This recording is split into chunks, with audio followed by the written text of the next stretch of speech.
你们好哈。那这是今天的3张牌。那如果你要看久一点呢，你可以按下暂停。如果你已经选好了号码，记得在留言区做一个更强的连接哈。那不啰嗦，我们就开始喽。好，那我们现在从选择第1号牌的朋友开始哈。我们这次抽10张牌，然后我们再看它交错组合出来的话，以今天这个题目真爱什么时候会出现，来找到它的立体的方向资讯哦。这样子看下来，其实这整组牌啦我觉得它的能量并不是所谓的一见到面就一拍即合啊，然后会有瞬间心动的这样的那一刻的剧情，它不太像这样子。我觉得它比较像是说，你走了一段自己都没有意识到的为爱情的准备期，走到了一个还蛮不错的完整的准备期哦。你可能开始会觉得说生活很平淡啊，甚至有时候觉得自己被卡在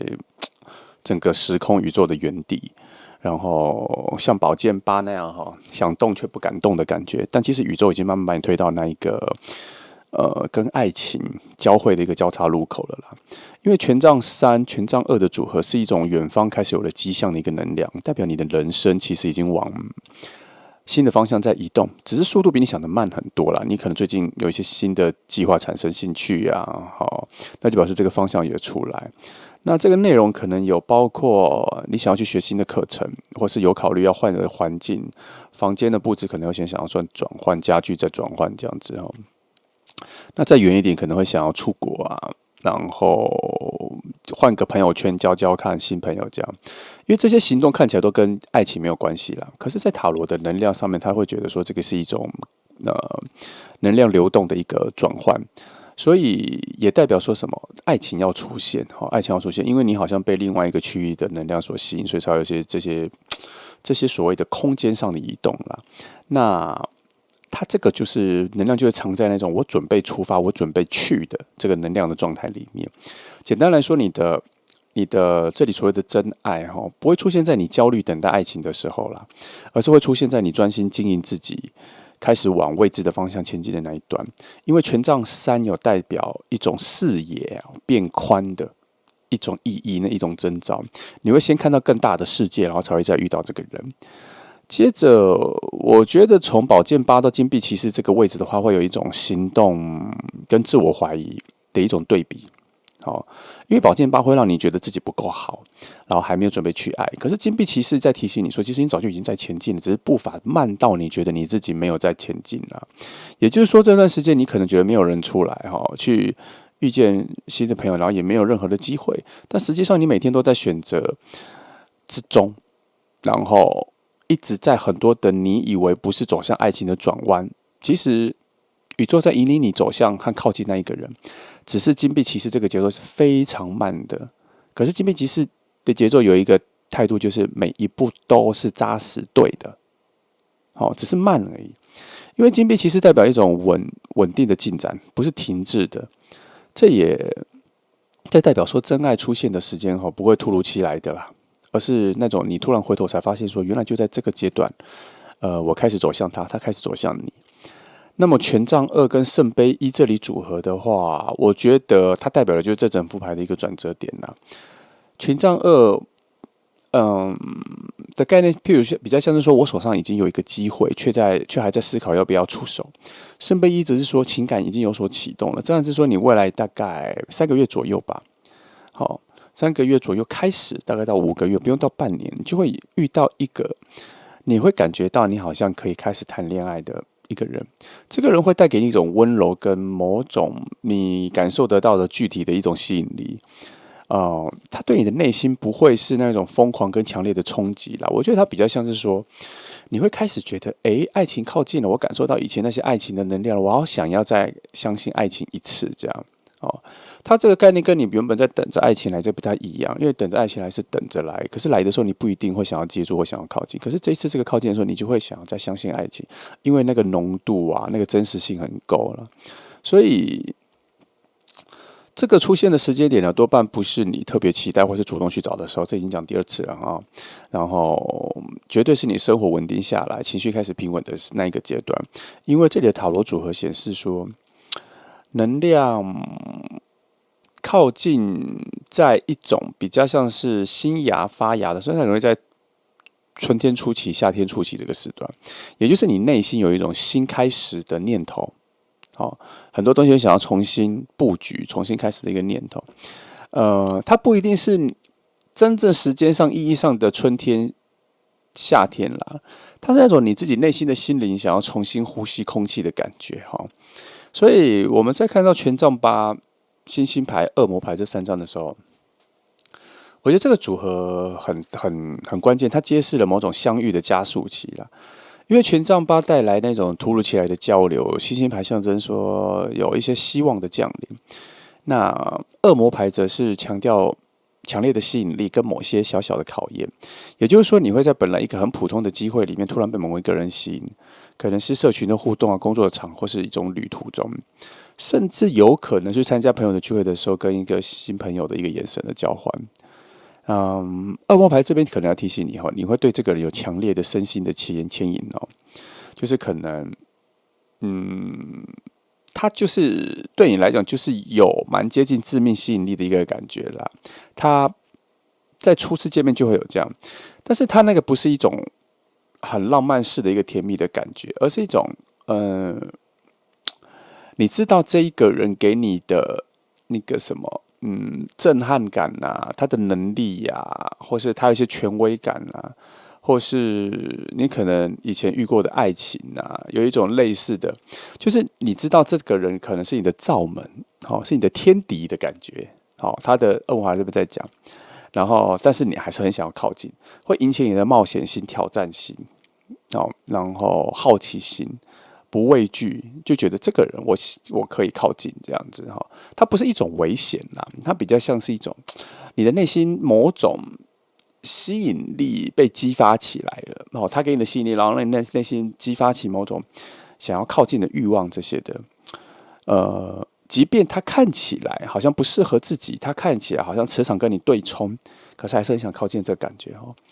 那我觉得这一个恶魔牌这里是在提醒你啦。因为你前面已经经历过了这么多的爱情经验了，如果还是这种类似的情况出现的时候，你可以重新去检视自己的界限啊，还有你可以再重新看一下自己的爱情的勇气跟之前有所不同哦，也可以检视一下自己对爱情的欲望是不是也有一些变化了，有一些成长了这样。那我觉得这其中有一些很有趣的东西，就是说权杖骑士的逆位跟世界牌的逆位。我觉得在抽牌最后才出现的时候，其实在能量上，其实在告诉你说，这段感情出现的虽然很强烈，但是我觉得一开始，它不会如我们以为的这么顺利发展哦，有可能有距离的关系哈，有可能有相遇的时间，有可能有两个人遇到的时候，当时两个人的状态都不稳，不一定是感情状态，可能生活状态各方面都不稳，这样没有办法专注在爱情啊，各方条件都有可能，反正一开始就没有那么顺了。可是权杖骑士的逆位，他仍然还是有一些冲动，可是他逆位了就缺少一些方向感。那世界牌的逆位代表说，可能彼此之间都还有一些还没有完成的一个循环，自己的事情、自己的心境，这个循环还没有结束，没有办法到下一个新世界这样。所以换句话说，这一个新恋情出现的时候，有可能两个人会在以一些比较俗套的说法，就是在错的时间点。两个人遇到的时候很有感觉，可是意识上会觉得好像都还没准备好，人生都还没有准备好。而这个准备好的概念，比较像是说，那你们遇到的时候才知道，很多时候都是这样。爱情出现在面前的时候，相处过、对话之后才发现，其实自己没有准备好，意识到自己没有那个心，意识到自己的心没有到100%要进入爱情。那我觉得这个有的时候是命运安排的一个巧妙之处了哦，他要让你们相遇的时候才知道自己还差一点，还差一点。那才会发现，先做朋友，有的时候先做朋友的感觉就是我还要整理一下，两个人都有一些不说出来的，还要再整理一下的内在的那一个画面说出来。可是相处已经开始了反而这个算是一种推进力了，会发现说哇，爱情就在前面，我要赶快整理完这样。所以这一组他会有一种偏偏就在一种很奇妙的混乱之中遇到那个人那我觉得这样的缘分通常一开始没有很轻松啦，但是以成长的角度来说，却是一种推进的、促进的突然加速赶快成长，不然爱情要跑掉的这种，有时候是这种奇妙的机缘啦。所以我觉得这整组牌，如果要以节奏来看一个时间轴的话，我觉得可能还是可以分出一些时间段哦。比如说头3个月的话，会有一些内在的调整跟关系的展开。它发生在比如说权杖3那个方向感出来宝剑8内心的一些挣扎要挣脱，然后金币骑士节奏就比较慢，已经定义了那个节奏。那宇宙可能会希望你们一开始遇到的时候，先不要急着要去确定什么，先稳住自己的步伐然后还是要把重心回到自己的生活，然后在这段时间赶快恢复自己对爱情的一个动力前3个月。那3个月之后，可能再往后推2个月到第5个月的时候，可能就会有比较像是爱情的接触，也许你们已经认识了，也许你们还没认识一般来说应该是已经认识，可是还没有进入爱情的感觉。然后到3到5个月的时候，因为权杖2圣杯1、权杖8的能量都出现了，爱情的门好像有在打开。你们彼此无论认不认识，可是遇到的时候，可能那种有准备好的自己，就会比较推动你们对爱情产生某种自信，所以开始对爱情有所动作了，开始有比较有兴趣，所以彼此也能够给出比较明确的友善跟对彼此有好奇的一个讯号，这样。可是关系可能在这个时候还是不会很确定的只是能量上会慢慢的往前进这样。那他也有可能一个情况就是说，前3个月你们已经有遇到认识了，可是没那么在意爱情，主要是你们内心可能就像我们刚刚前面讲的，初期都有一种对爱情的不确定了还在恢复期，所以我觉得认识之后。一季之后才会开始比较有一种心态上的准备，它比较不一定是你意识上觉得自己要准备变好，而是你们的灵魂或是潜意识有发现爱情靠近了，然后它就在推动加速你们，好像想要赶快抛弃一些过去的一些拘泥以前旧的感觉，所以就赶快进化，然后到3到5个月的时候就发现，自己也比较能够自然的释出一些友好。那再下来的话，到半年5到8个月也有可能会有一个段落啦，因为牌面后面的时候有星星牌、恶魔牌权杖骑士逆位、世界牌的逆位这样子，它确实是有一个新世界的能量、新周期的能量出来，然后会把你们拉进去一个去面对感情感情发生的一个境界里。那个时候反而会有一个新的阶段，怀疑我真的准备好了吗？然后质疑说，爱情真的就在眼前吗？那这些质疑会变得比之前再更强烈的原因，是因为好像爱情的一个状况确实是有具体呈现，比如像你们2个有在真的互动然后互动起来真的有一点像是谈恋爱的感觉可是2个人都觉得说好像有点暧昧，有点刻意维持只是朋友，有点刻意没有靠得那么近，可是很真实，可是彼此都没有特别想要去确定是不是爱情这样子，大概在5、8个月这个时候就会出现但没关系，就慢慢的这个过程去体验出来了。所以这整个牌白话一点讲啦，这整个类似我们在形容的真爱其实我会讲新恋人出现的一个具体的日子我觉得确实是有在慢慢靠近啦然后这几个月确实是有靠近的能量。然后金币骑士权杖8的能量是指向说，它靠近了，可是具体要成为一种爱情的形象，类似爱情的感觉，确实是要到4到6个月这一段。然后不是说这个人会才出现，而是这个人出现的样貌像是新恋人的样貌，大概会慢慢的，大概到了3个月之后，进到第4个月这段时间，也许那个时候你刚好也要转换一些新生活尝试一些新的社交方式，这样或是换一个不同类型的工作，然后那个人会出现在你转换的那个新的我刚说的世界牌的那个周期里。它比较像是说，在我们一开始讲的那个转换嘛，转换之后的新境界里面出现的人，然后你会发现你已经认识他了，或是你知道他而已，会有一种比较低维度的熟悉感，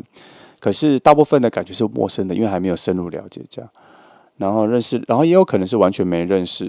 然后前3个月你各方面都准备好了，然后到第4个月开始的时候，以陌生的方式认识他，可是却有一种熟悉的感觉。总之，你们之间可能至少有5%、10%的一个熟悉的感觉会出现。一开始遇到的时候，他这个熟悉的感觉比较像是我通常都会觉得在梦里的，因为在睡觉的时候，如果做梦，那个意识的流动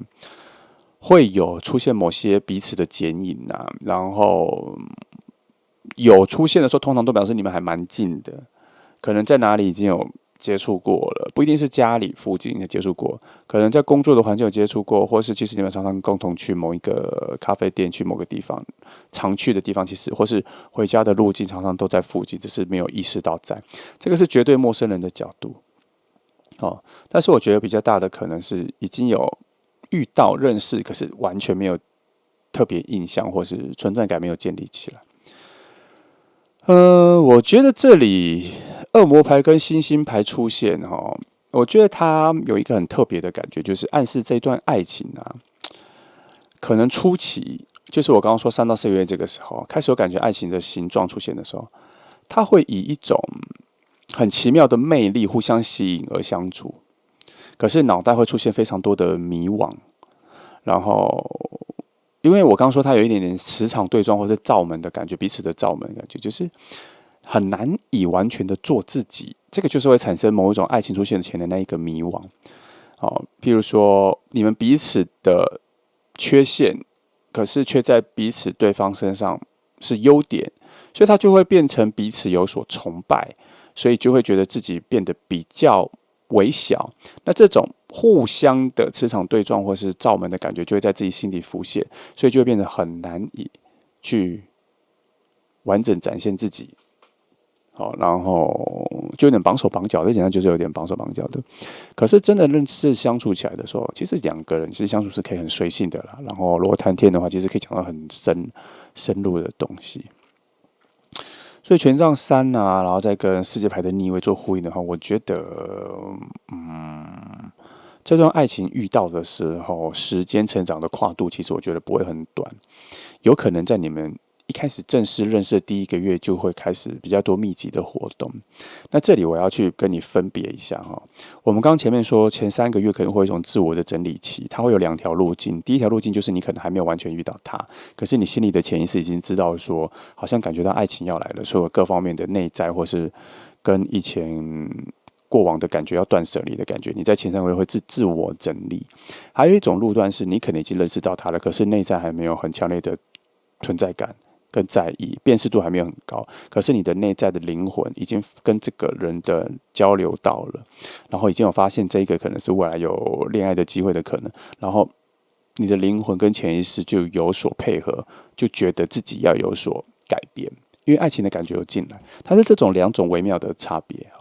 所以他这边说，你们一开始遇到的第1个月，他可能就有比较频繁的交往，他就是这个3个月的准备期结束了。然后爱情的形象开始具体出现的时候，你们就会，其实权杖3跟世界牌的逆位讲的是节奏会很快，可是一开始的第1个月，虽然已经有感觉到爱情的具体出现，可是还是一种互相观察的方式。因为这10张牌啦，其实它有一个核心的想法是希望你们在相处里面是一种共同成长的能量。宇宙会安排它在彼此都还没有准备好的时候出现，也是有原因的。因为这不算是一个很轻松的，像这种高中生、大学生的轻松的恋爱的方式。它其实是要在你经历过这么多爱情之后，让你重新体验爱情的机会。然后你会开始觉得说，为什么偏偏在我们很混乱的状态里面的时候遇到？然后，可是这整个核心价值是希望你们用更成熟的角度去看待爱情，这个爱情的感觉才会被淬炼出来了。所以我们整个题目是说什么时候所以整个能量看起来，我觉得，我觉得这段相遇会在你内心从防御变成比较开放的心态之后会加速。权杖8的速度，还有星星牌的对于爱情的信任，对未来的感觉出现的时候，当你对爱情不再怀疑的时候，不用对整个世界或是爱情的世界证明自己的时候，而是单纯只是期待说，如果爱情出现，我也想试看看的时候，差不多宇宙会让世界牌逆位的这个周期结束，进入一个正向的能量区块周期新周期会出现，那个时候能量新的人就大概就要出现了。所以我觉得以这整副牌看的最好的时期就是最快就是3个月多，然后进入到第4个月这个周期，然后4到6个月这段时间，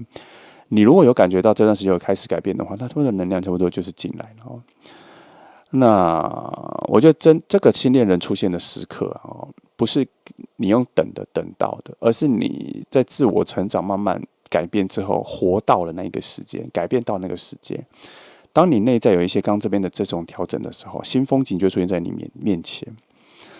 然后宇宙会让世界牌的逆位转正，会让你发现你好像有一个选择，或是有某些选择很重要，就会进入到新的境界。就像我刚刚前面一开始讲的，有很多种选择，有什么改变，换工作、换房子、换社交圈这些，但是那个不是你强迫自己去做的，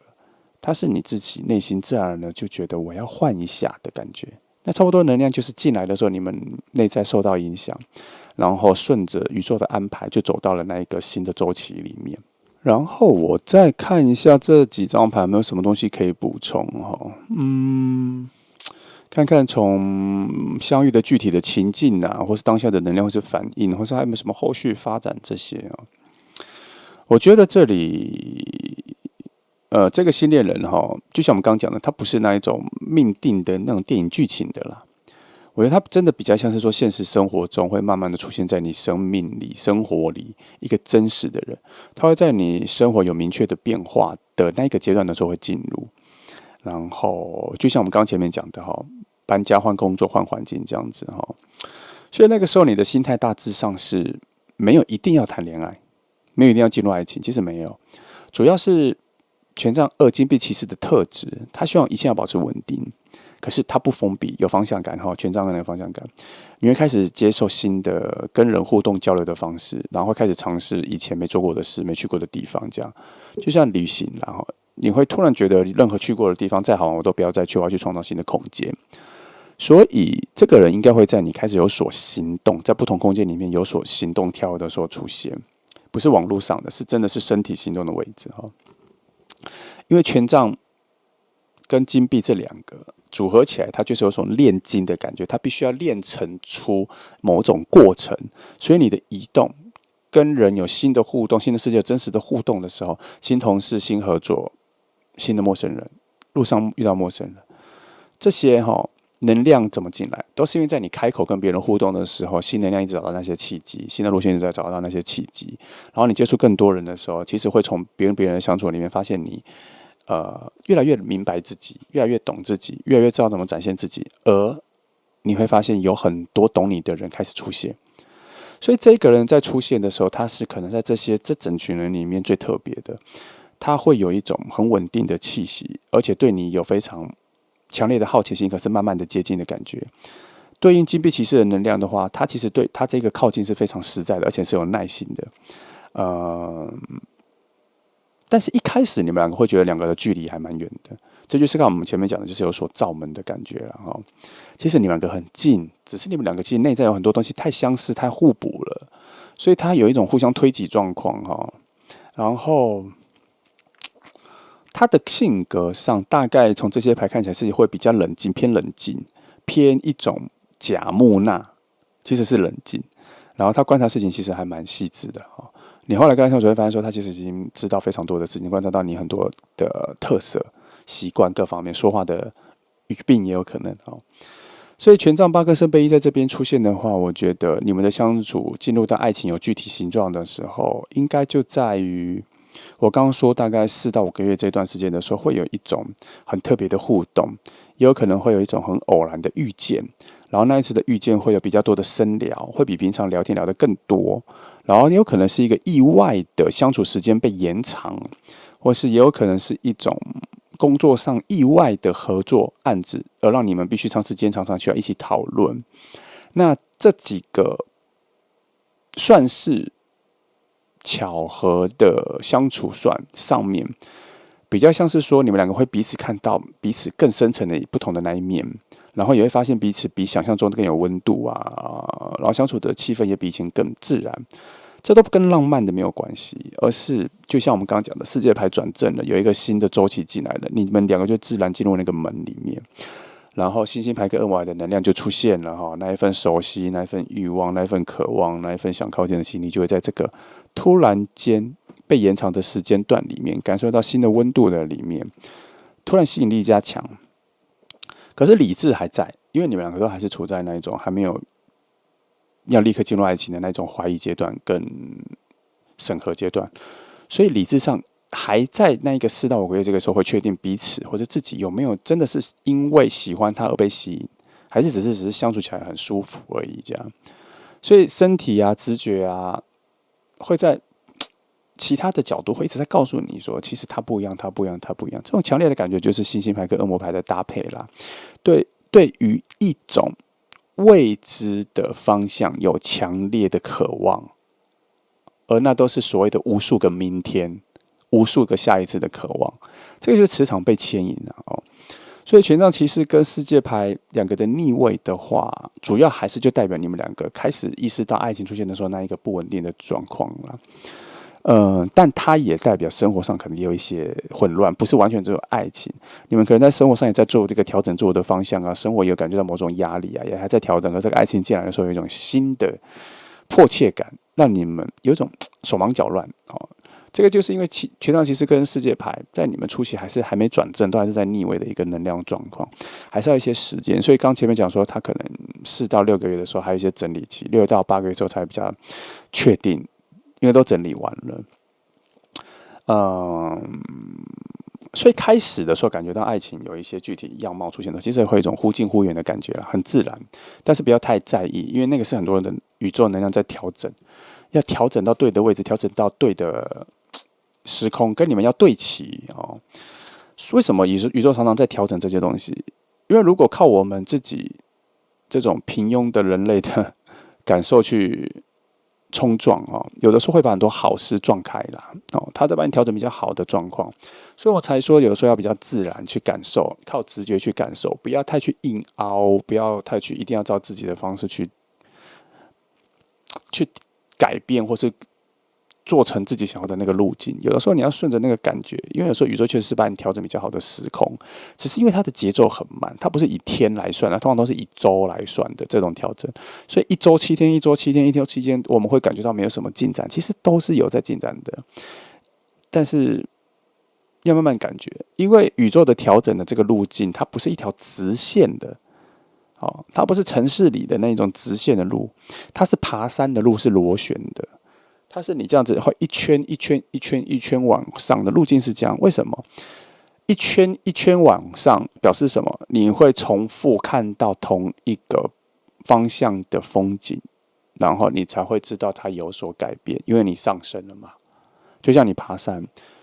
你一圈一圈，你总是会重复看到北边上面的那一个风景，可是你因为越来越向上之后，每次看到北边上面的风景就是有点不一样。这个就是能量的改变跟能量的路径的一种感觉，会有改变，可是没有那么快，只是你不一定能发现，就靠你内在的直觉有没有发现，还有要相信拥抱未来，要这感觉，我们常讲，你要相信拥抱未来，你才会这样子顺着这个螺旋式的上升哦。那大概这边最后讲一下，说你大概怎么样知道它会出现哦？我觉得它会出现在你尝试的新的活动里面哦，还有。第一次见面的时候，可能就只是有一种被外表吸引，或是对话还有蛮搭的，对话还蛮有契合的，然后大概留下印象。第一次见面大概就这样。那后来在见面的时候，会发现感情有一种加速，哦，就好像突然熟悉的很快，哦，那大概就是他。可是有一个小地方要提示哦，他不是你心里期待的那一个完美的理想型的形象，因为它这一个类型是你人生还没有出现过的。因为我们今天这一组的课题是要重新学习某些东西，所以它不会在你已经能够想象到的那个样貌出现，那你就没得学了哦。它的完美或它的好，一开始没有出现的这么快，慢慢才会出现，所以才会有一个前3个月是一个自我调整的测试期、感受期这样。然后4到5个月之后，形状正在浮现哈，然后后面才会有比较明确的感觉。这一组不是说出现的慢，而是要感受到它是爱情的速度可能没有那么快，要等一下。所以，记得这整组牌有一个很重要的核心是，你心里开始在做一些整理、改变、调整的时候，其实是宇宙在提示你说，差不多要开始重新相信爱情要出现的，你内心也要整理完。你在等待爱情出现，不等于你会在爱情出现的时候相信爱情。这个是有所差别的。好，那这个就是第一号牌的全部。因为10张牌整理起来内容可以讲蛮多的了，所以我就慢慢讲，你慢慢听。但是这么多的内容，你听一整段下来，其实它有几个核心重点是在重复说。如果你有感受到、听到的话，那个就是你的方向、你的讯号了。好，那就这样。那谢谢你来听哦。好，祝福你。好，那我们现在来到选择第2张牌的朋友。那这次翻10张牌，10张牌会有交错组合，然后因为我觉得这样子组合的话，可以给我更多的直觉、更多的灵感。所以以今天的题目来说的话，真爱，我虽然提到真爱了，但我等一下都会讲新恋人我觉得这整张牌10张，我第一眼看到的时候，看到一些细节，我觉得它是一个情感正在回暖的一个象征就是说，这部分就像是那种慢慢重建、相信自己值得被爱的一个节奏。这个有点像老调重弹，或是我们一直 repeat 的非常多次，在每一个牌阵都会讲说，你要重新相信自己值得被爱，你要重新相信值得被爱。为什么？因为你相信值得被爱之后，你身上会有一个篮子，然后或是你伸出一只手，手心向上，你要接住东西。可是你不相信的时候，你不会准备好，你会觉得那个篮子会破。那个包包会破，然后你心情一直都不稳定。好的能量进来的时候，它在你这个不稳定的空间里，它也没有安全感，它会自己离去，或是根本就不进来。所以我们常常在说，你要重新相信自己值得被爱，这个是一个很基本的，在你进入爱情的时候，因为连你自己都不相信的别人，为什么要相信他能够进来而被爱呢？所以这一组呢，我觉得特别多的能量都在强调这一件事情，这个是很基本的。无论你之后选择任何一张牌，这件事情会一直在重复说。如果它被重复说的话，那就表示你本身就要去练习，一直用这样子的爱自己的饱满的、相信自己值得被爱的方式，去让自己一直充满着爱。然后对自己慈悲一点啦，不要对自己那么严格。所以我们看到这牌阵里面的时候，有3张圣杯牌。然后，这里整体主要是在说明说情感的成熟度跟情感的平衡所以你的3张其实皇后牌会把它算在水能量里面了。虽然它也不算完全，但是因为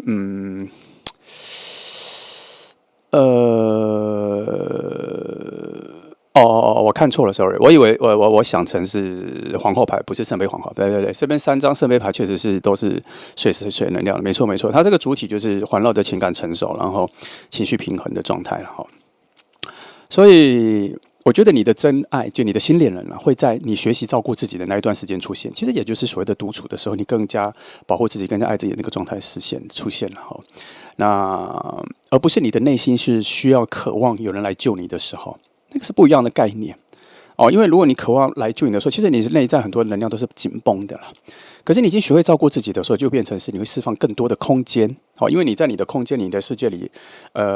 游刃有余啦，就走来走去都很自然，在哪个位置你都能自处，所以你就会留下非常多的空间让好的能量进来所以在这3张圣杯的水能量就带来这个，你的情绪的就要进入一种比较成熟、比较平稳的状态的时候，能量就会进来。那圣杯皇后跟圣杯9我觉得。它其实核心就跟前面讲的，当你学会自我满足的时候，爱情自然就会靠近了。这2张牌作为我们翻牌的一个开场它是一个温柔的序曲了。因为圣杯皇后在塔罗里面是最能够感受，也最能够给予爱的一个能量。那圣杯9是象征情感的满足、个人的稳定，情感的个人的生活的一种自信满足，然后别人会称羡你、赞美你这样。所以当这2张牌一起出现的时候，代表你进入下一段关系之前，你必须学会在没有爱情的状况下，仍然觉得自己很完整，而且完整到觉得不爱你很可惜，不爱你很浪费，你很值得被了解。如果你内在有这样饱满的心意的时候，其实好的能量早就已经在你附近徘徊了，然后游荡了。所以，也许你现在的生活已经开始变得比较稳定，那这是一个好状况，因为你不再焦虑诞生，然后也不再渴望谁要来填补你生活中的空白，或是半夜午夜里的寂寞。你开始愿意慢下来，照顾自己，跟自己说话，成为自己的恋人，让情绪有空气，然后有空间，就跟你穿比较宽松的衣服那个感觉。比较宽松的时候，风吹来的时候，身体里有空气感，你会觉得很自在、很舒服，不被紧绷。而且不必对外去展现自己的时候，那个时候能量就会进来。这其实是宇宙替你做了很多的调频哦，它其实有在偷偷的在你各个睡觉的时候、梦境里、散步里、心境的时候，帮你做很多的调频。那些调频的能量从哪里来？你的感受里。当你感受越来越平稳的时候，那个调频的能量就一直在进来。所以你这种稳定啊，就会吸引到好的新恋人的能量。所以，当你从我想被爱转为我早就已经准备好要被爱了，或是我早就已经准备好要去给予爱的时候，那么真爱的讯息、新恋人的讯息就会被打开。所以因此啊，我觉得这副牌暗示的那种相遇时间啊，是在你心境转稳的3个月后。一季哦，有的时候讲3个月有点太硬了啦，其实就讲一季了哈。季节变化，你现在在这一季，你现在在夏季进入秋季，大概就是这一个星际平稳的夏季，然后进入秋季的时候，新人就进来。3个月，他在讲那个季节的变换，所以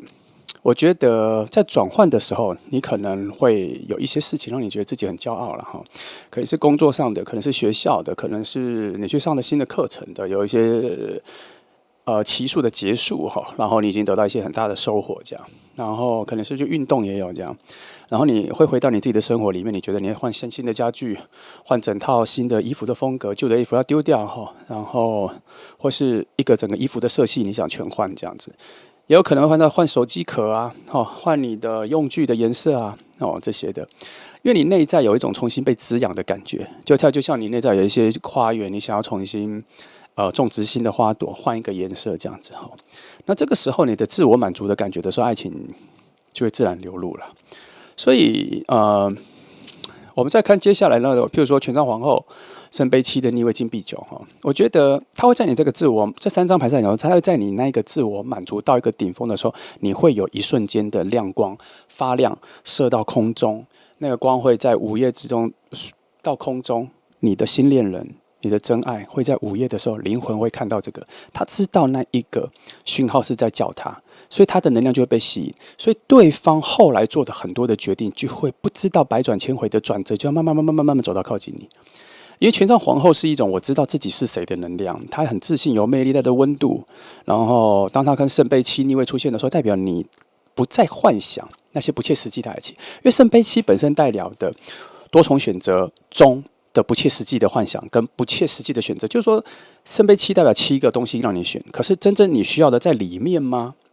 还是你认定那7个是其中有一个一定是你的？可是逆位的时候却发现说，这7个杯子都里面的东西都倒出来了，才发现原来这些都是幻觉，这些都是你以为你想要抓住的浮萍跟木头救生圈，其实你本身就是你自己的，你忘记了你会游泳，大概是这个样子。实际上你要想起你自己，就能给予自己爱。所以它这个感觉比较像是说，当你在圣杯7的逆位能量出现的时候，你非常清楚自己在任何角色上、任何关系上是什么样子的位置的时候，你非常清楚知道权杖皇后讲的"我知道自己是谁"的这个能量的时候，那一刻就是你闪耀光芒的那一瞬间，对方的能量会看到，因为对方的能量也在寻找，结果好像放出了一个信号弹，他看到了。那圣杯7的逆位同时象征中现实中的一些选择啦，它不会让你再逃进梦境里、幻觉里，你会开始分辨真正是谁能懂你，你会发现谁只是昙花一现的一个关系，然后也许你经历过好几次的感情，或是上一次的感情最严重，然后让你对爱情有产生一些幻灭哈。我们通常会提到说，一直都会提到上一段，因为有的时候人的大转折就是因为上一段的低谷太深了。太深沉、太深谷了，或是带你到海底了。你好不容易憋了一口气，为了自由、为了生存而浮上来、游上来之后，那个好能量都在岸上等你。所以，我们常常会提到说，上一段的情感会有一种高度的、极度的、深度的幻灭。那个时候，我们就会产生很多的新的自己，也有可能保护着自己，不想再委屈的自己，不想再卑微的自己。然后，在遇到任何人的时候，我们就会像现在这一个圣杯7的逆位的能量一样，开始能分辨谁到底才是我们的归属，好，那在这个之前，我们甚至还能够看到自己的底线呐。哦，那就权杖皇后的能量就是在讲，他在理性跟情感的搭配里面，他找到了一个融合，因为他这个权杖火是皇后水能量的融合，它必须是要两种不同的概念的转换，融合成一种适合自己的能量，所以你会看清楚自己是什么。那金币九代表说自我价值的回归，所以它刚好搭配了权杖皇后。所以这张牌通常出现在一个人开始享受自己的生活的时候，改变新造型。我们刚刚讲了嘛，改变新造型。衣着外在虽然很肤浅，可是会让你感觉到生活的自在跟简单，一种轻巧的简单的付出，花了钱改变，就感觉到无比的快乐。然后这种快乐是配合了我们刚刚前面讲的你内在的自我满足散发出来的光芒的一种点缀，它就会更加的强烈。所以我觉得这个人啊，从我们前面这样讲了一大段，发现他绝对不会是在你低潮的时候出现的人啦，而是在你整个人散发出我很好，我不需要任何人。我是我自己的骄傲，我是我自己的伴侣，我是我自己的恋人，我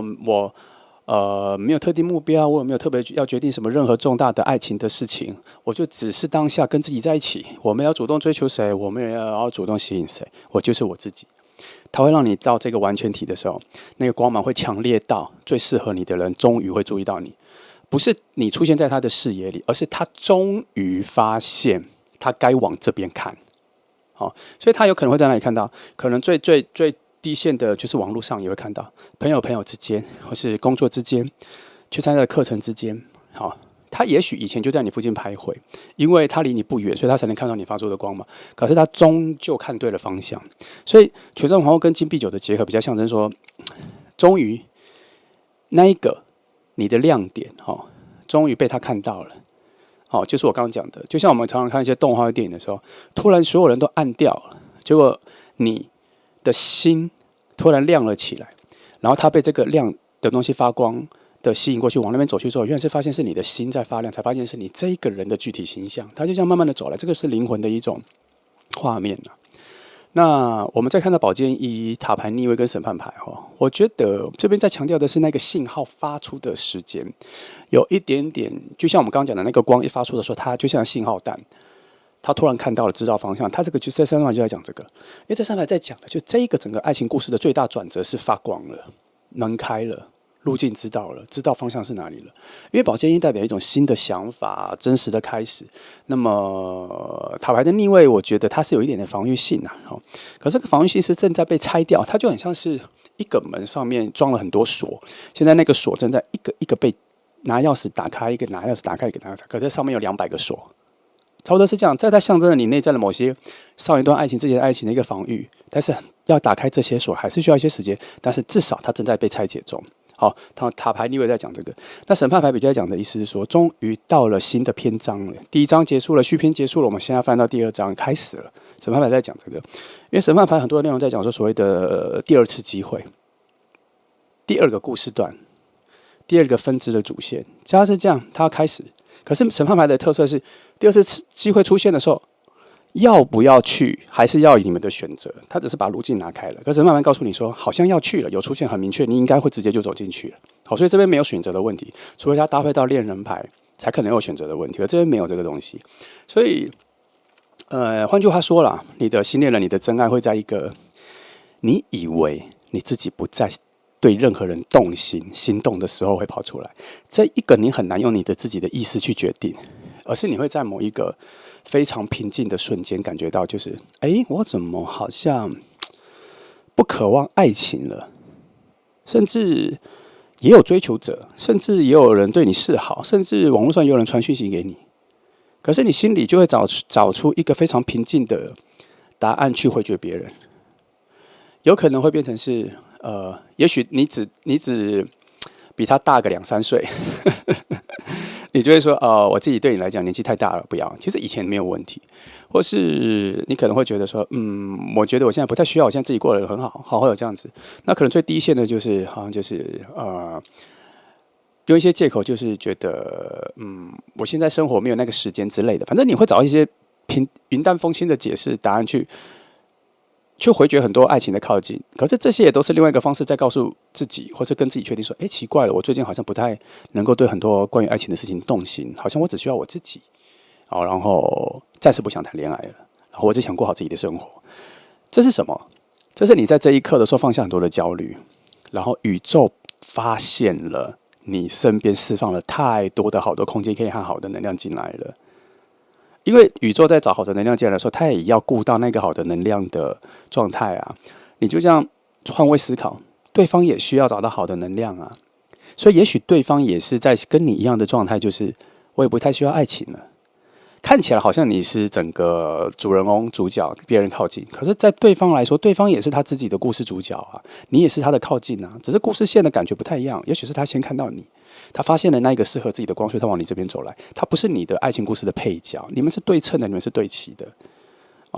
所以你这个释放的空间好，当然就是好的能量会进来。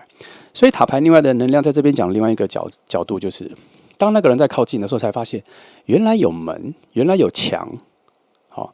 可是那个人来的时候发现什么？这些锁的那些门上的所有的锁，200个锁的钥匙怎么在我手上？这个就是塔牌能量在讲的。也许你有防备，可是拆掉的却是他那边的好能量。那边的好能量为什么有钥匙可以开？因为他那边的好能量适合你，他那边有你要的答案。所以你们两个在接近的时候，才会有所谓的心在慢慢的被打开。所以你在某天晚上突然想起了网络上的一些短影音，或是你喜欢的爱情浪漫喜剧，或是爱情片都可以啦，悲剧都可以啦。你突然想到里面的对白，然后你突然意识到说：哇，我有经历过类似的感觉了，我现在就在这个感觉里，我终于懂那一句话了，我终于知道我现在不需要爱了，然后我终于知道，我因为不需要爱，所以我释放了很多空间，我可以重新定义爱，我也可以重新接受爱进来，可是没有一定要。这个整个释放的感觉就开始从很多的你所知道的爱情的模式里面发现一些线索，你会慢慢的认识自己在爱情里已经有一个新的价值跟新的角度看待爱情。那你反而释放完轻松的时候，宇宙就知道你准备好了，就是这样。所以审判牌在这边搭配塔牌跟宝剑一出现的时候，其实它是一个很特别的位置。它其实有的时候并不是不一定在讲第二次机会或是跟人复合这种的，它象征的是一种灵魂的呼喊。灵魂的召唤，就像我刚刚讲的，你在某一个夜晚、某一个自我在散步的时候，发现自己不太需要爱的时候，你那个内在的光芒就像天空射了一个信号弹，结果这就是所谓的灵魂的呼喊。我刚刚是不是说了，对方的灵魂看到了，然后他知道怎么走了，他知道这个方向是哪里了。所以这段爱情在你们两个遇到的时候，其实会有一种熟悉的感觉。如果要讲更深更远的话，这些没有翻了哈，可能也有一些状况了。如果像其他的影片的话，我可能会翻说灵魂的约定这里啦。可是今天这组牌更像是确实已经有灵魂的约定了，因为他会看到你的信号，感觉好像是很熟悉的，好像这个信号是他寻找已久的。所以大概你们第一次见面的时候，我觉得通常两个人心里都会发现说，原来是你。原来我心里要找的人是你，原来这个才是我等了很久的爱情。原来我以为以前的爱情是我懂的爱情，原来那些是爱情，结果没有，是现在这一次才是爱情。第一刻发现的时候，就会有一种命中注定的感觉，你们会有一种很深沉的共鸣，会发现说对方的眼珠所散发的眼神、情绪各方面，就是你寻找已久的。它很像熟悉感，可是它更像什么？好像是我们是同一个世界的人。好，所以从能量的时间线来说，我觉得从宝剑一到审判牌这一个整个。你从开始发现自己已经很满足了，可能大概就1-2个月、3个月这段时间，发现自己很满足了，不太需要爱情了。也许你现在就在这3个月里面了，不一定还要在之后3个月了。我觉得也许你就在这3个月里面。那如果因为我们不知道头尾起点嘛，但是这3个月的一个你变好的，变成很圣杯9的这个能量的时候，到尾声的时候，就大概就是我们说的所谓的3个月的底到4个月的时候，中间的时候，它就会转换到我们这边，你的信号弹发出去了，它就会进入第2个阶段，4到6个月。你的状态会好到，但其实也有可能是他的状态也很好，好到让你们两个会自然的遇见，完全不用强求。所以你现在的状况就是，你就自然的让你自己感觉最好就好了。你们会走到那个交汇点，因为用神秘学的角度来说，以比较浪漫的角度来说，讯息它就像一封信，已经寄出了，只是我们不知道它这个轨道要多远，但是寄出了。这个浪漫的邮差已经把信拿着了，只是什么时候要送到对方的手上，它就会有一个很明确的讯息。基本上你的身上散发出来的那一个讯号出来的时候，它就是在召唤这个邮差来领信的那个瞬间呐。所以照这个阶段来讲，你的改变到你开始遇到他，我觉得就一季。3个月太硬邦邦了，所以我觉得就是一季的变换。然后再来就下一季的时候，两个人开始比较接近。好，大概就这样。因为我觉得爱情的整个发展本来就是要有一段时间嘛，它没有办法这么快。好，因为也许你最近才开始把这个信号，然后送到天空，对方的灵魂才刚开始看到。好，那在整组牌最后有权杖6跟节制牌啦。那我觉得他讲的是比较多未来性的。权杖6的稳定发展性和节制牌的平衡，透露了你们两个的关系的发展。这两张好牌协和在一起，胜利加调平，胜利加完全平衡，我觉得很难不支持说，只要你们是遇见最难，遇见之后一切都是会顺遂的。那虽然牌面上我觉得一直都没有所谓的一开始遇到会心跳加速的一个讯号，可是总觉得能量很满足，即便心跳没有加速，可是那种确定感跟等待已久，终于等到这个人的感觉，确实还是会在你们第一次相处的时候就会跑出现。你们这组蛮有可能第一天见面就进入交往状态。因为牌面的结构很好，好，我没有看到太多不确定哈。然后加上权杖6跟节制牌又在最后这样出现，你的朋友的眼光、朋友的角度、朋友的建议，都会直觉认为你们两个一看就是很合拍。即便你跟他都有在这份关系觉得节奏太快，然后想要去往推一下，让它变慢，但是我觉得这个合拍的速度、合拍的能量跟合拍的结构很好。它这个就很像是，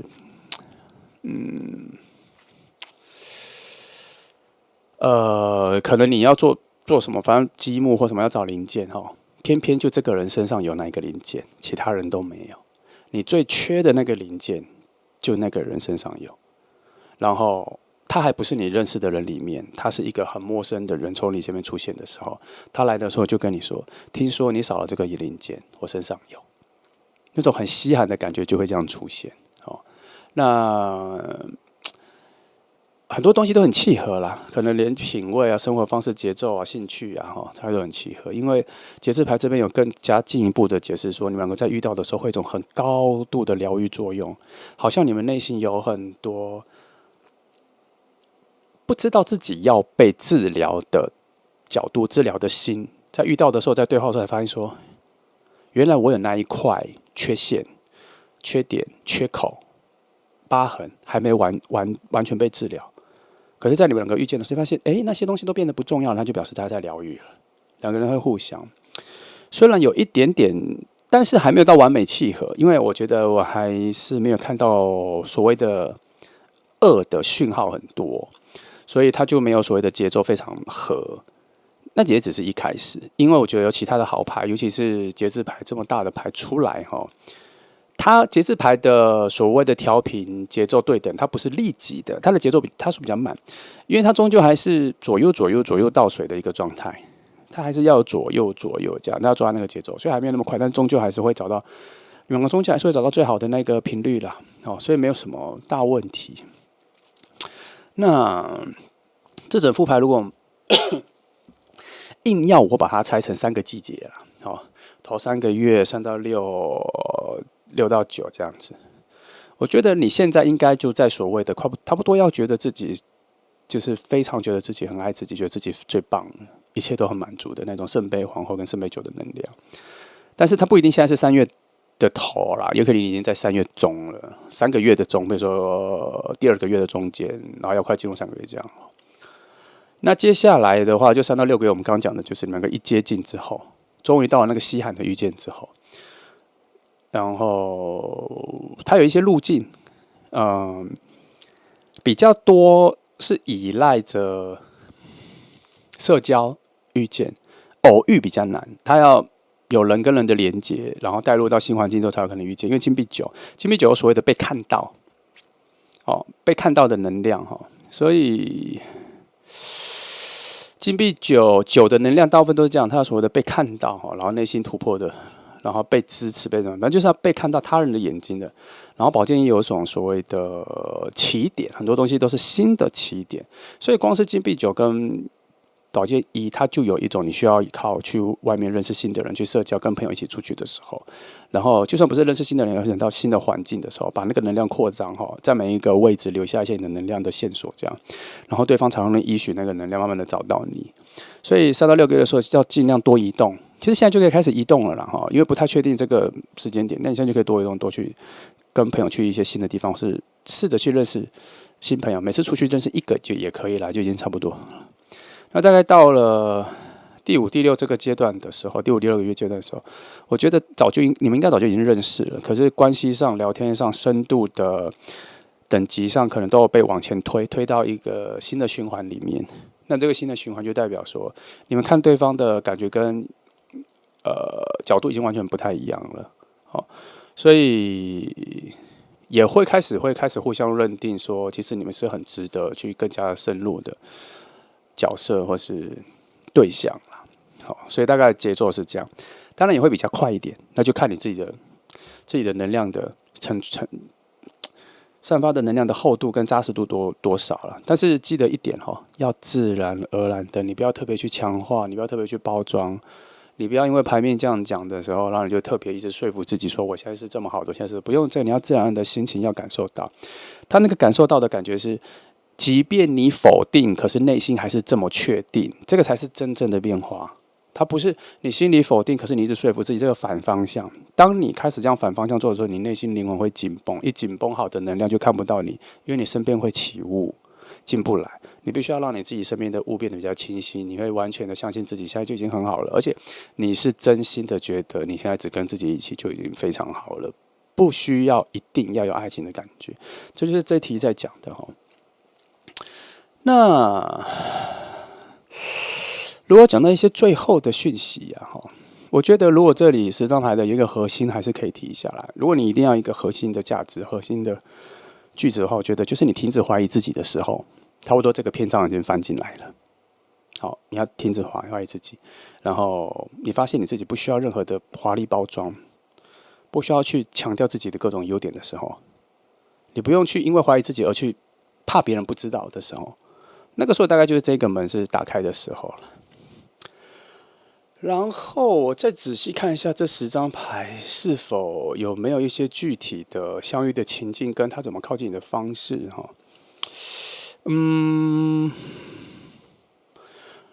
我只能说，大概你们第一次对话的时候，会因为权杖皇后跟节制牌呼应的时候，会用一种很简单的开口，就是发现你可能在一个聚会里面的时候，你自己一个人站着，可是你内心好像没有任何渴望，没有任何渴望交心的朋友，没有任何渴望等待爱情，就是一个很平静的，只是参与的方式在那里，有一种很平实的单调的气场在那里的时候，他会被你吸引过来，因为他会发现这个人好像完全不受影响，所以他靠近的时候，可能会有一些借机的一个对话，就是你有没有需要饮料，我可以帮你拿，然后你站着会不会很累？我帮你找地方坐，这样。他不用甜言蜜语啦，他只是会觉得说，你可能被孤立起来，或是你自己让自己孤立起来的时候，他会觉得说，关心一下，或是最简单就是不要让你觉得这么可怜，一个人在那里啦，所以他会是一个非常有礼貌的、非常稳定的，然后。但是他其实靠过来的时候，他其实内心也没有那么强烈的感觉，就是说，就是这个人，我一定要认识他。其实也没有，可是他就是会觉得现场可能10个人、20个人，他就是会非常在意你的一举一动。有人陪你聊天什么，他就不会靠近，他觉得有人陪就好了。可是当你一个人的时候，他就发现说，他就会非常被强烈的发现说，你怎么被孤立了这样子？他其实内心灵魂跟你已经有一些真诚的交流，可能他内心的灵魂已经在推动他说，就是他，就是他，所以他很难去。在看到你的时候，忽略你的存在了。还有一个很特别的方式就是，我觉得宝剑牌跟塔牌逆位这之间，有一点点在暗示某种梦里的东西，在现实生活中被重现起来。所以你们两个第一次遇见的那个场景。各方面，你们两个应该都会有一种觉得，这个地方有些情况好像以前经历过，完全不陌生，完全不害怕，完全是就会觉得这个已经重演过了，可是想不起来是在电影里面重演过，还是在梦里重演过这样。好，这个是你们两个灵魂靠近的时候，因为什么？因为你的灵魂彼此好像已经认出来了，在午夜睡觉的时候，灵魂有互相给予讯息，然后在梦里有做连接，梦到类似的梦。可是你们很难印证你们梦到什么梦，可是它就是会留下某种熟悉感在你们两个之间。我觉得在整个再往下看的话，节奏上是非常稳定的啦。即使你们两个前面刚开始认识，中间这一段3到6个月，其实还没有认识正式交往，只是朋友聊天，网络上聊天传讯息，可是已经非常明确的感觉到你们彼此有某种默契，情感的连结的话，会有点不敢确定，可是心里也知道跟这个人有特别的感觉。他特别感觉就是说，你这半年可能接触了30个人，认识的不认识的人，50个人都好，可是你会把其他人的事情都忘记，特别记得这个人说什么。然后他就会慢慢的提示自己说，我跟这个人好像有特别的情感的连接，那就是一份多的在意这样。然后这份关系可能要到半年的时候，就会开始在确认彼此的关系。好，那我想想哈，他可能第一次出现你的生活场景，我们就用牌面上直接看哈。牌面上有一些很基本的讯号。我觉得圣杯皇后跟节制牌出现的场合，比较像是那种空间是非常用来放松的，跟人之间没有防备，可能就咖啡厅啊、一些展览啊、一些聚会、座谈会这样子，或是一些分享会这些去参与读书会，或是一些读书发表会这样，有舒服的音乐，然后人跟人的距离没那么近，但也没那么远，大家就为了同一个目标在那边安心的听同一个讯息、同一个讯息这样。那第二个就是我们刚刚讲的，可能就被推到了一个很多人的活动，可是现场的人大概大家都是彼此认识的，是约在一起的这样。可是很奇妙的就是，你只会注意到他，他只会注意到你。然后当你非常注意到他的时候，你会觉得好像外面旁边的声音跟音乐都被关掉了，他也是。有可能会这样，你们第一开始遇到的时候，这个是权杖6的能量啊，因为权杖6的能量，它就是一个骑在马上的人回归。他在他自己个人空间里其实听不到旁边的所有的喧闹，他在自己的马上面行走。你们两个大概会在第一次遇见的时候，会突然进入到2个人的奇幻世界里，只有你们2个的对话这样。再来，他会很主动，但是他的对话跟内容不会那么急躁，他会有一种轻描淡写或蜻蜓点水的方式先出现在你面前，因为我觉得他的第一个直觉觉得，我们已经出现在彼此面前了，应该已经在同一个世界了。我们不会丢掉彼此，心里有这种潜意识，可是它不会变成是你能说出来的话。好，那我再看还有没有一些解答哈。总之啦，我觉得这整组牌，如果要讲时间的话，我觉得，因为我不太确定他前面讲的你的现在的自我整理期是不是已经在前面3个月的，不知道哪一个点啦。我们就把它当成现在是起点。那大概3个月，快3个月了，第3个月快结束的时候，差不多它会有很明确的出现，然后你们后面大概会有2、3个、4个月的相处，然后这份相处里面会有很多的关系上变稳定，信任感会出来。可最重要的是，你会发现说，你们2个人内在有一种互相疗愈的功能，就是好像生活上有一些走到低谷的时候，就很想跟对方诉说，2个会互相疗愈这样，然后慢慢的你们就会变成某种很甜蜜的依赖。然后最后才会变在第半年之后才比较想要确定这份关系是什么。你们的关系的核心是从一种缺少而被补齐而完整的一种关系啦。如果以现在这个点来说，你觉得你自己的个人满足跟自信各方面有圣杯9或金币9的状态的时候，那差不多我觉得这3个月已经快结束了。因为你已经在天空发出讯息了，他的灵魂已经看到了。那最率先会出现的情况是，你们2个彼此可能会在梦里先梦到，脸可能看不清楚，可是已经会有一些类似爱情的，或是认识新朋友的一些情境。那这些情境可能会被其他的你已经认识的人投射，譬如说，你可能梦到哪个你喜欢的明星，就在今天梦里却是跟你一起喝咖啡聊天，很快乐，或是一起去野餐。可其实是他那边能量的投射，只是转换成一个你认识的人，或是真的会出现他，可是你意识不到他就是一个梦里的陌生人，这样醒来就忘光，可是会记得剧情，一些零碎的剧情整个组合起来，内容不会超过10秒钟，可是很精致的这样。那大概就是你们的连接你已经放出信号了啦。好，那这个就是2号牌的全部过程。那你慢慢的感觉一下哈。如果你最近真的觉得自己的自我饱满度，喜欢自己的那个感觉很饱满、很丰富，那差不多已经要进入我们刚讲的这个前3个月的尾声了。好，那我们一起乐观期待吧。那谢谢你来听哦，祝福你。好，我们来看到选择第3号牌的朋友哈，有10张牌，有10张牌，然后会有一些很多的交错的组合，这样我们就可以比较全面的在这10张牌里面看到今天这个真爱何时出现的主题哈。那我直接看这10张牌的时候，第一个直觉讯息了哈，因为我首先看到金币3跟金币3死神牌的一个抽出来的时候，我大概就有一个感觉，就是说整个讯息比较像是正在蜕变，然后要进入一个新阶段的整个走向，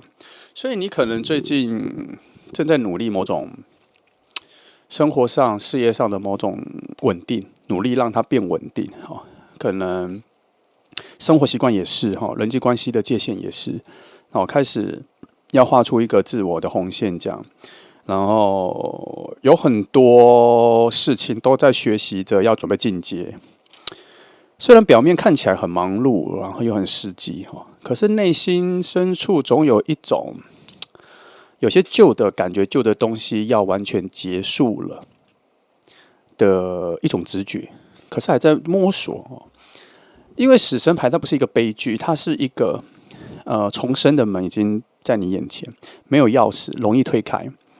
所以它通常代表一个旧的循环的结束，新的能量才能进来，是才能进来哦。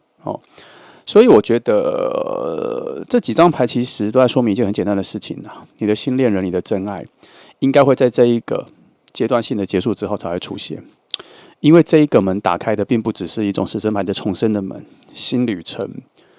新周期、新环境的门，它是一个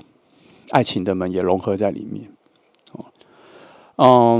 我们从金币3、金币10跟死神牌这里看到的是说，重整生活的一些内容。金币3里面有一些学习跟合作，金币10有一种稳定跟成长。他们中间还有一个大跨度，因为3到10中间还有一个很大的跨度，它有所谓的等待、期待、努力，还有贵人的出现这样。所以在这些状况出现、这些好事出现之前，学习跟与他人合作的这一个在金币3的能量里面就强调的非常重要了。在你重整你的新生活，无论在工作上、人际关系上各方面，与他人的交流而进入一种更进阶、更高级的稳定的时候，这是你必须学习的一个过程。与他人的交流、与他人的合作这些的，与他人的关系。所以这2张牌再加上死神牌的能量的时候，它确实比较像是一个旧生活的一个整理。也就是说，可能你家里要搬家或什么，你一个人忙不来啦。你会在可能希望有人来帮你的情况下，你以为麻烦了别人，可是却在这里得到了新的关系。所以这一个转换，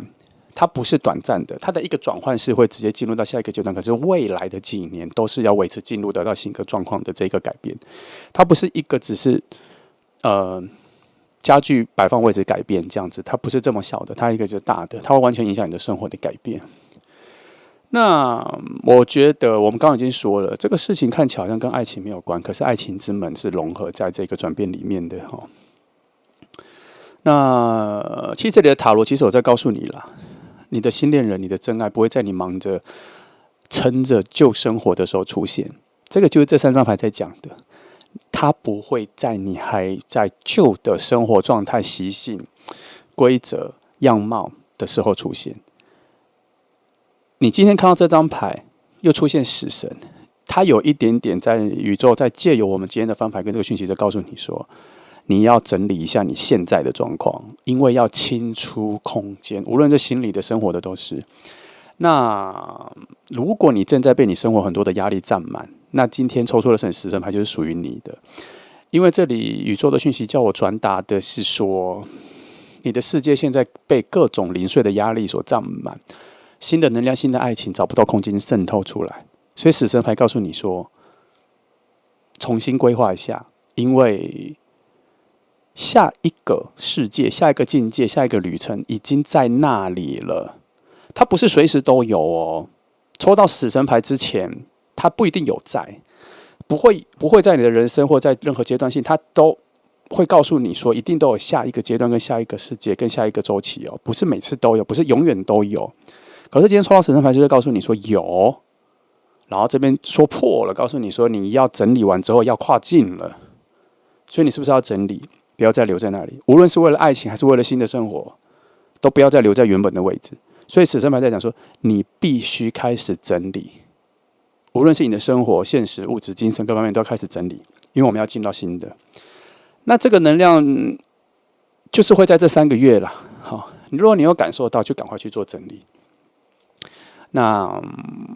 如果你是抽到3号牌的朋友，然后刚好有这么明确的要转换的事情，那就表示这个是必做的事情。那如果没有的话，那至少让你的生活变得比较干净。最小，我们还是可以回归到家具全换，或是你的衣服换一下。你要有一种自己来到了新世界的感觉，你要有一种明确我没有留在旧的世界的感觉。好，如果你在工作上有很多的拖延还没有完成的，还有一些长期的计划，好像做了很久都还没有完成的，可以收尾了。好，因为死神牌已经出现到这个转捩点。死神牌有时候出现是非常重要的，它在提示那种我们没有翻出来的世界牌里面讲的东西。世界牌在告诉你说，周期已经要结束了，还是已经要开始了。而死神牌比较像是说，你有没有票？你有没有票？但不代表你有票你就能进到新世界，因为不是说这个票不是你的，这票是你的。死神牌抽到的时候就是有票，可是他会在每一个人的各种决定里面，会觉得我要不要自己用，还是我给别人用，机会给别人，还是我自己去，还是我很留恋旧的，我怎样都不想离开。它就很像有点像都更啦，房子都更这样，有很多的挣扎，都是可以理解的。很多人就是不想要把旧房子拆掉，因为里面太多的回忆，可能过世的亲人的回忆，各种的。即便是那个空间、那个墙壁、那个砖瓦，都是他重要的回忆人生的，所以他不在乎那个都更完的钱，他不要这个转换。这就是我刚刚说的，票出现了，他们也不一定要。再多的钱，再多的都没办法影响他。即便以现实面来说，对他是好的，换到新环境、生活环境、品质各方面都变好的，可是在他心里，他没有办法舍弃掉那个旧的。所以死神牌在这边出现，他给你的是一个提示，他告诉你说有转折点，但这转折点它是像水流一样的，它这个门就像是放在水上的门，它会移动，慢慢移动。你没有在它最靠近、你最有机会跳进去的时候，它就没有了。所以，我们回到爱情的点，就表示说，新恋人跟你的真爱，现在已经在最靠近你的时间节点了。那你前面有这3个月，或是你现在这一季的时间，赶快去把自己整理完，因为门来的时候，你要毫不顾忌的跳到新世界里了。死神牌就是在讲这个。然后金币3跟金币10讲的是，在这段3个月里面，如果你要做整理的话，其实可以请求很多人帮忙，不要让你的这份整理变得很混乱，可以跟别人合作，可以请教别人，可以去上一些课程，把自己整理完，然后进到下一个新世界。这3张牌的组合就是这样，因为心态上整理完，准备好，你才能够清晰的看到那个门在哪里。因为如果你周遭还有太多的东西，太多的迷雾，也许门就在某个箱子下面，你们整理完你看不到。那再来，我觉得权杖10的逆位跟宝剑5的逆位，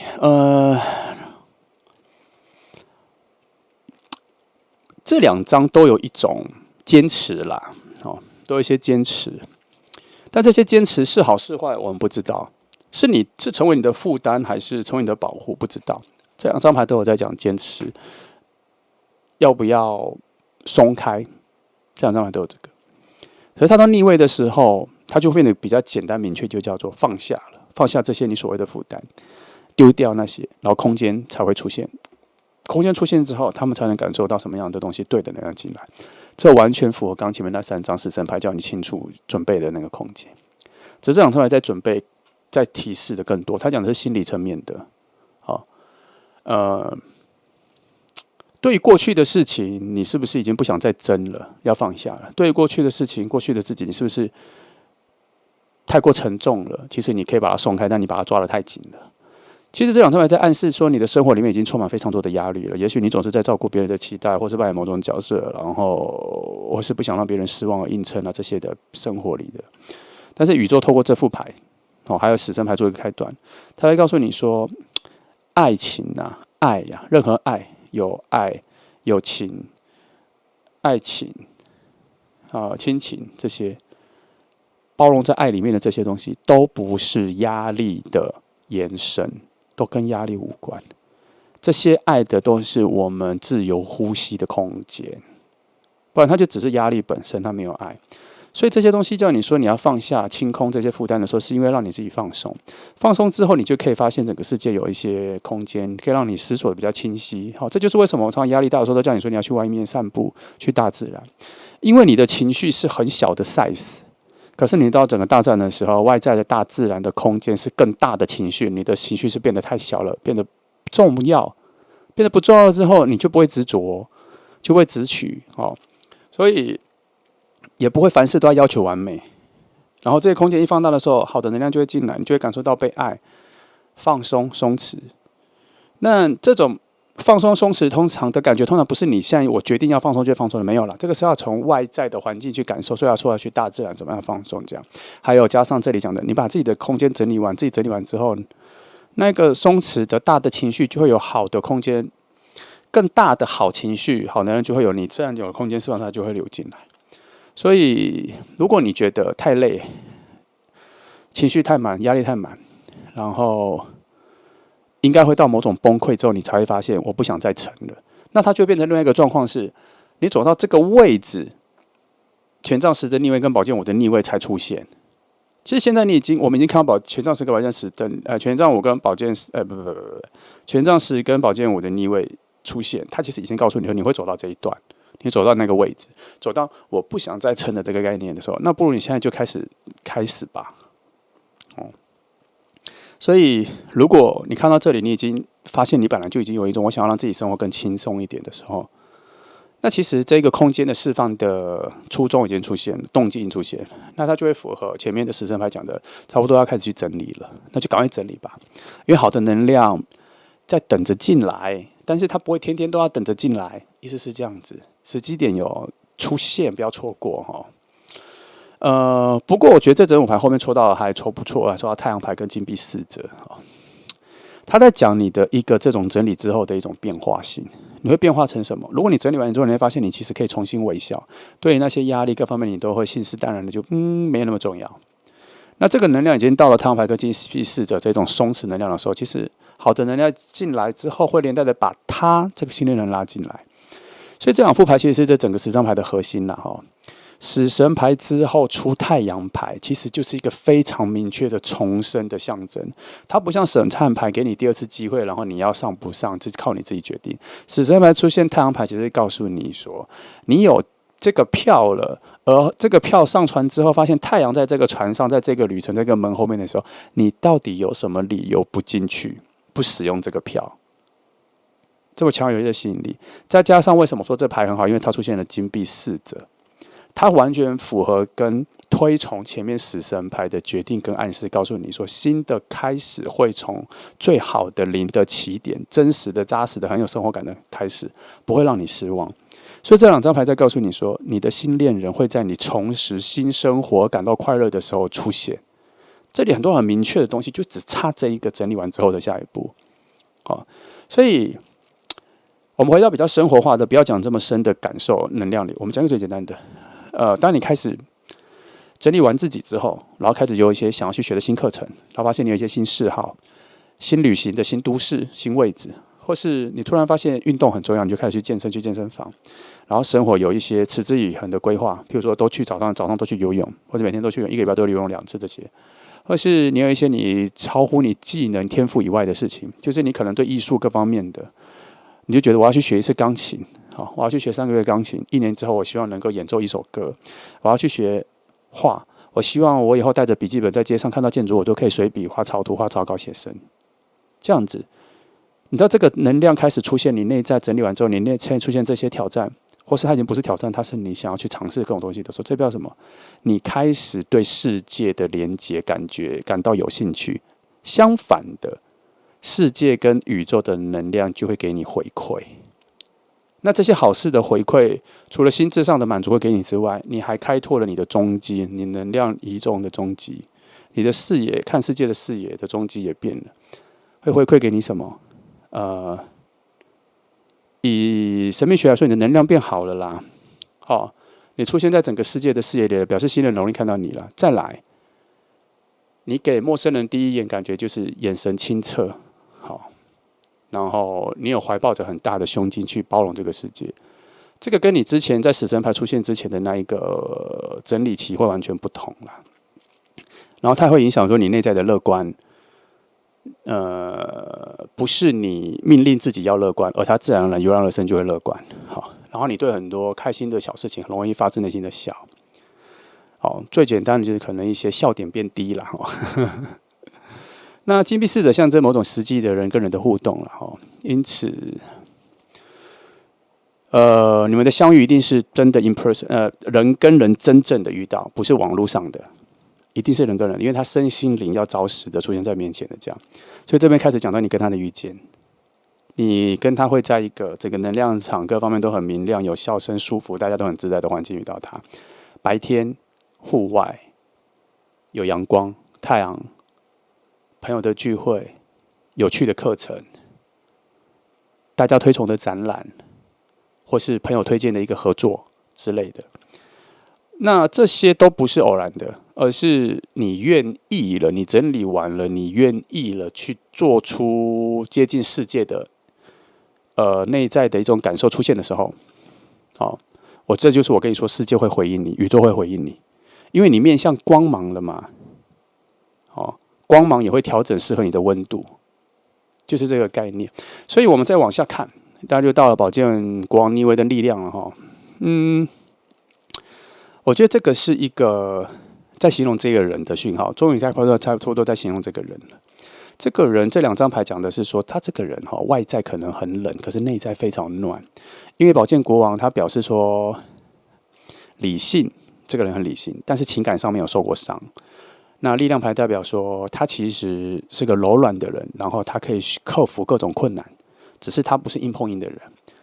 那他会很冷静。面对各种事情，甚至对很多事情、对整个世界已经都有一些基本的防备心。那情感表达方面可能也不擅长，但是当他一表达出来是非常真诚的。所以在情感上面，他其实确实是有受过伤，可是家庭或是恋情都有可能，或是朋友人际关系有被出卖过、背叛过都有可能。可是他得到一个宝贵的东西是，他现在知道怎么把自己隐身起来，情感怎么隐藏起来。不过力量牌这张牌出现的时候，代表说，如果你是那个能让他卸下防备的人，他会把他所有的最真实的东西都给你，譬如说他的笑容、他的温暖、他的稳定性、他的秘密、他的痛苦、他的快乐，他会开到最大给你。只是这个要卸下防备，前面不容易，因为他一开始会观察你，他不会急着行动。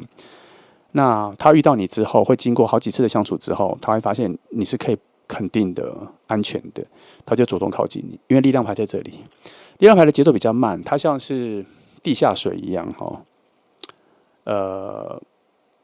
很清澈、很舒适、很自然，可是不容易发觉。然后发觉的时候很需要，然后它在非常炎热的时候给你最好的清凉的那一种温暖、温柔的感觉。所以你跟他相处的时候，发现你不用特别去讨好他，你只要做自己，维持自己的一贯的风格各方面的，他会去摸索出他能信任你跟有感觉的位置。那这段关系，我觉得它是慢慢发酵成一种很深厚的连结啦。所以从这里可以看出来，他应该会从一个很普通的朋友的状态里出现，然后你可能是都不会注意到，到时候他对你很在意。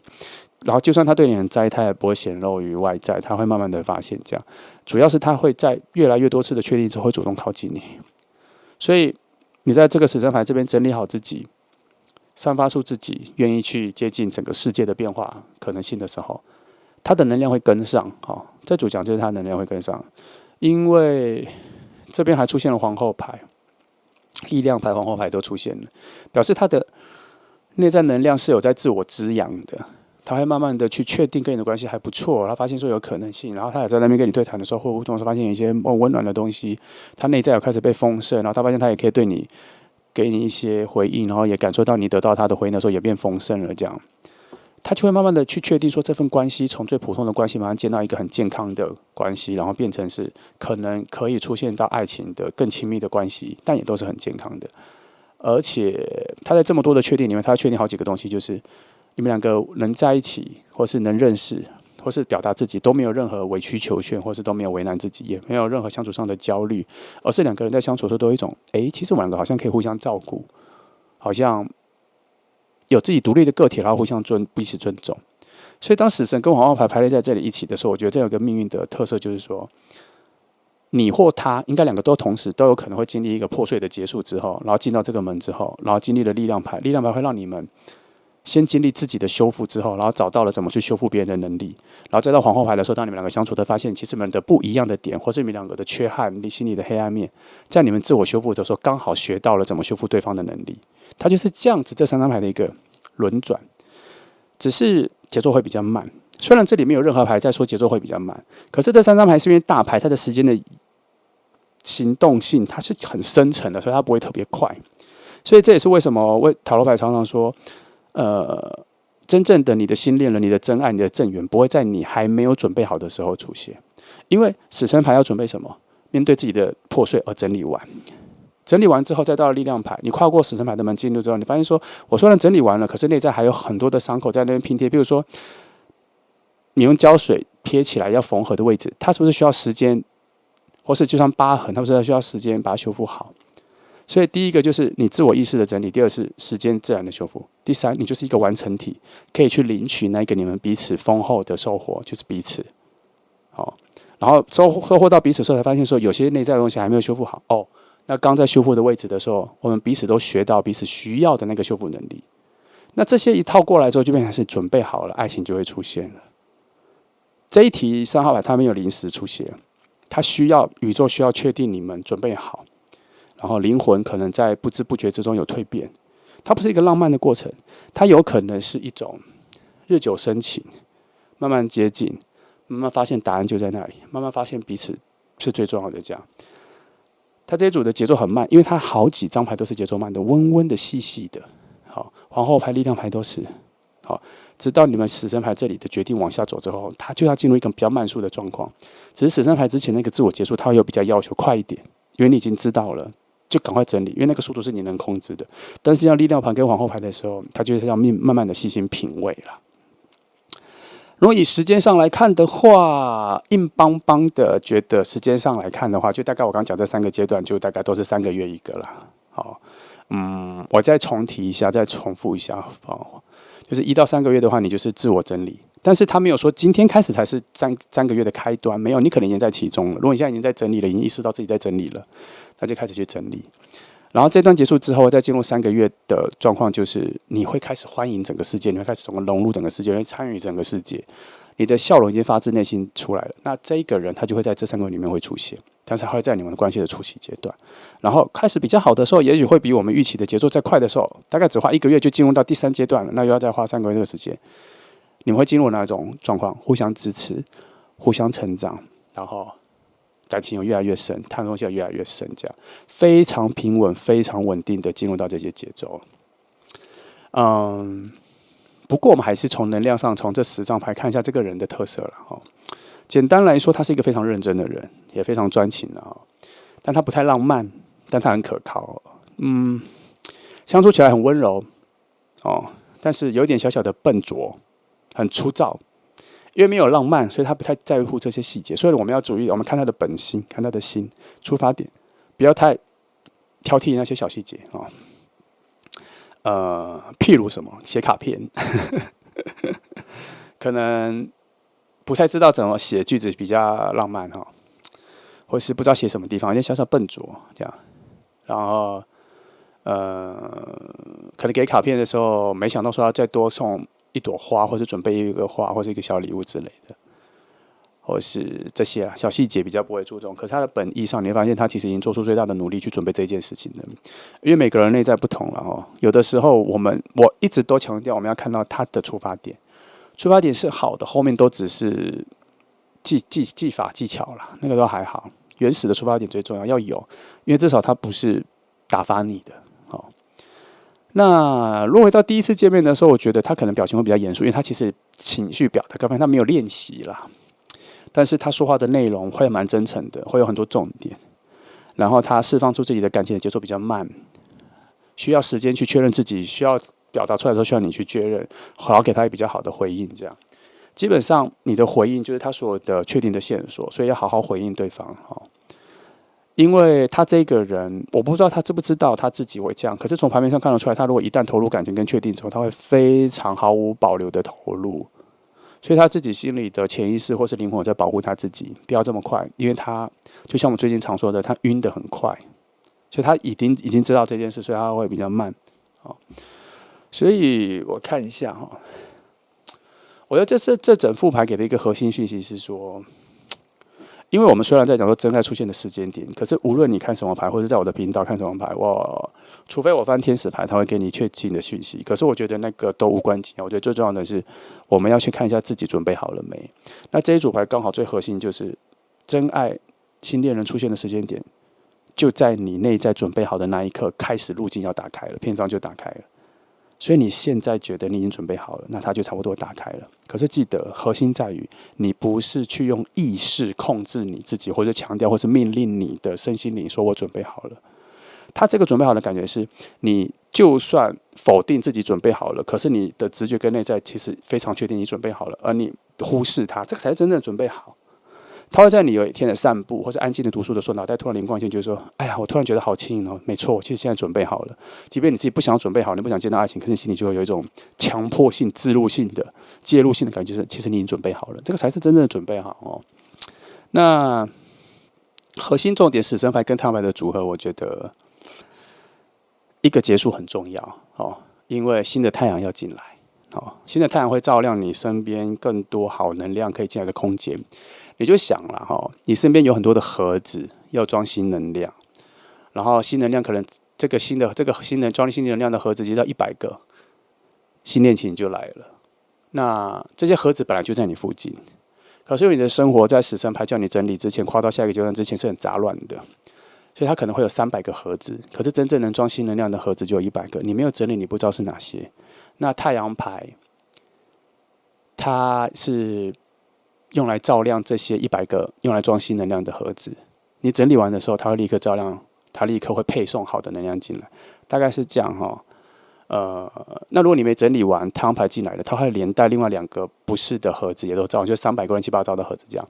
那照亮之后会出现什么状况？如果你没整理好，就出现在他面前，照亮之后发生什么状况？对方也会感受到你没有整理好而离去，或是没自信，或是不想接近了。所以如果说太阳牌是必定要靠近的一个能量，那你赶快整理，要把那个空间释放出来，要把那些盒子找到，装新能量盒子找到。好，再来，这整副牌有一个特别，就是你不用追，你也不用努力去特别去把自己变好吸引谁，主要是你要对自己够真诚啦。你现在的这个整理是为了自己，不是为了遇见他。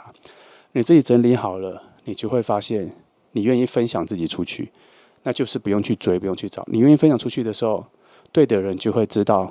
他是要接住这份分享的人啦。好，那这个就是3号牌的所有内容哈。然后希望给你一些不错的方向。我觉得他这一个3号牌很正能量，很正面哦，有点绝对正面，因为牌面不错，没有任何跳进来阻碍的讯息，最多只有你有没有想整理的这一件事情。好，你要放下过去想要整理这些东西，就这个好要决定一下。好，那就这样，那谢谢你来听哦，好，祝福你。